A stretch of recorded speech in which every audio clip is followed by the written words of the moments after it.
Welcome everyone! It's been a while since I last made an AI video, but to tell the truth, everyone was hyped over these text-to-video things coming out these days, so nothing really exciting happened on the image gen front since Flux. Well, until this thing happened.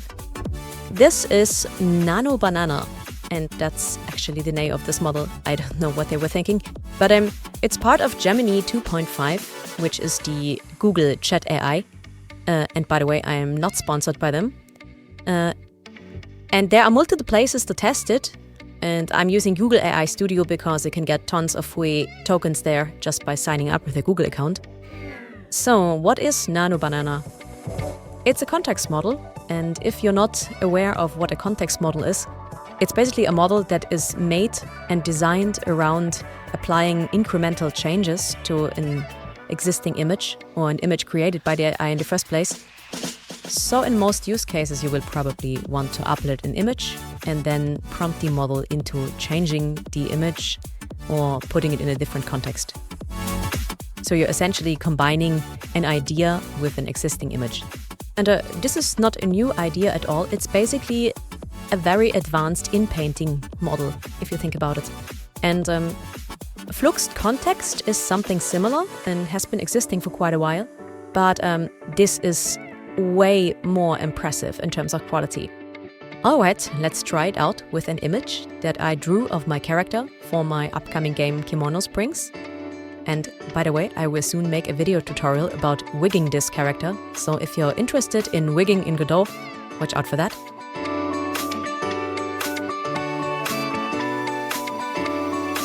Overall, nice consistency. There are some artifacts here and there, but it keeps the overall style and the pose intact. And, well, it's not too impressive because you could do the same basically with sketching and in-painting and then applying a style lore in Stable Diffusion. Let's try something a bit more complicated and let it change both the pose and the outfit at the same time. So, draw this character in a dynamic pose wearing a pink polka dot bikini. Now draw this character in a crouching position, doing a cat-like pose. And draw this character from behind, looking over the shoulder towards the viewer. At this point, I was already baffled by the consistency of this model, so I decided to push it a bit more towards the limits. And I found them quickly. So, we'll talk. When changing too much at once, it breaks the results very easily. So, if you change pose, outfit and context in just one go, then it usually generates shit and a messed up art style. But honestly, that's kind of expected. It's a context model, so it's built around applying small incremental changes. New try. Let's use a quick and dirty generation of my OC in track shorts and a tank top to create a little narrative. Okay, it's your stage, little kitten. Give us a little fitness course.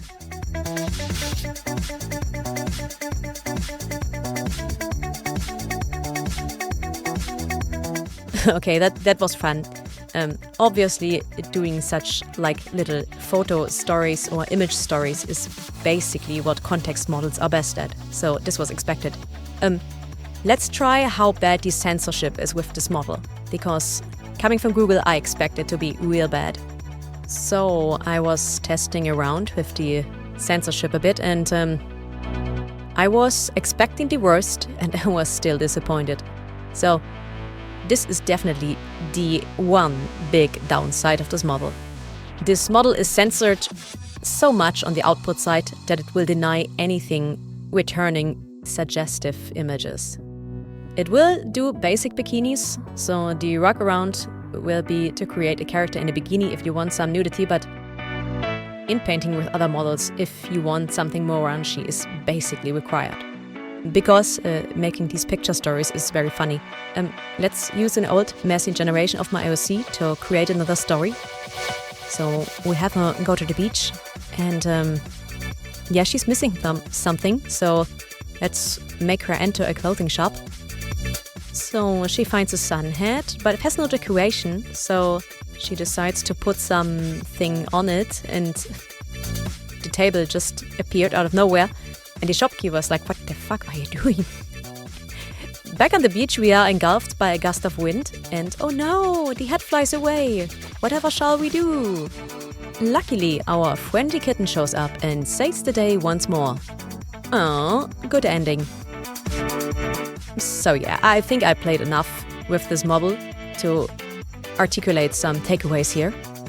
So let's start with the pros. So first, it is extremely consistent in terms of art style, and it keeps character consistency basically without even prompting for it, which is really cool because it makes prompting so much easier to use. And the quality is impressive overall as well, especially when compared to like Flux Context, which is not even close, especially when it comes to hands. So as long as you keep doing small incremental changes, it's able to do even very complicated compositions, which is impressive. So let's switch over to the downsides of this model. Censorship, obviously, as I told you before.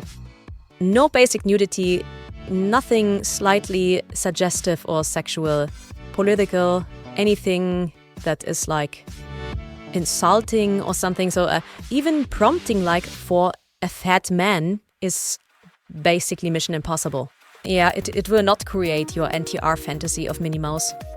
So the second big downside, obviously, is that there will be no public weights because this is based on Gemini and there is no chance in hell that we will ever get a locally running model. So you will always be at the mercy of an online service. And if you definitely need a local model, then Flux Context is still your only option, unfortunately. For the last point, let's talk about licensing real quick. And this is very straightforward because the outputs can be fully used for commercial purposes. So, to summarize, Nano Banana is insanely good for indie game developers because you can basically create a single sprite for your character, and with just a single prompt you can have the same character in many different poses, many different outfits, etc. And the quality is usually very good in the way that you probably just need to spend a few minutes to fix tiny details afterwards. Would I use this model for my own game project? Probably not, but it's a possibility I will use it for references, because I'm not a professional artist and I need tons of references when drawing my characters, so it will definitely speed up the process quite a bit. Alright, that's it for today. See you again in the next video. Doodles!